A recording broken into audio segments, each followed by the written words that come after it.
মক্কার তরুণ ছাগল পালতো মুশরিকের বিশ্বনবী আর আবু বকর রাদিয়াল্লাহু তাআলা আনহু একবার গেলেন। বিশ্বনবী বলেন, আমি খুব ক্ষুধার্ত, তোমার কাছে কি দুধ আছে ছাগলের? আব্দুল্লাহ ইবনে মাসউদ বলে, আছে, কিন্তু এটা আমার মালিকের, আমি তো দরদ দেখাই আমার মালিকের দুধ আপনি পথিক, আপনারে দিতে পারি না।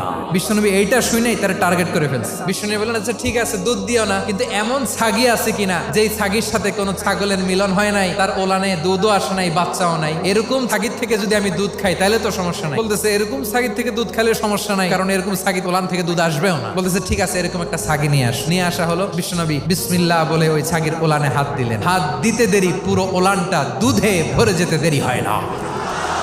বিশ্বনবী আর আবু বকর রাদিয়াল্লাহু তাআলা আনহু দহন করে পেট ভরে খেলেন। এই দৃশ্য আব্দুল্লাহ ইবনে মাসউদের হৃদয়ে দাগ কাটলো। এই মুজিজা দেখে তিনি বললেন, আশহাদু আল্লা ইলাহা ইল্লাল্লাহ। ওনাকে টার্গেট করে বিশ্বনবী দেখলেন এমন ইন্টেলেকচুয়াল ব্রেন, উনি সূক্ষ্ম সূক্ষ্ম জিনিস বুঝে বেশি, ফিকহি জ্ঞান ওনার মধ্যে বেশি। বিশ্বনবী ওনাকে কোরআনের জ্ঞান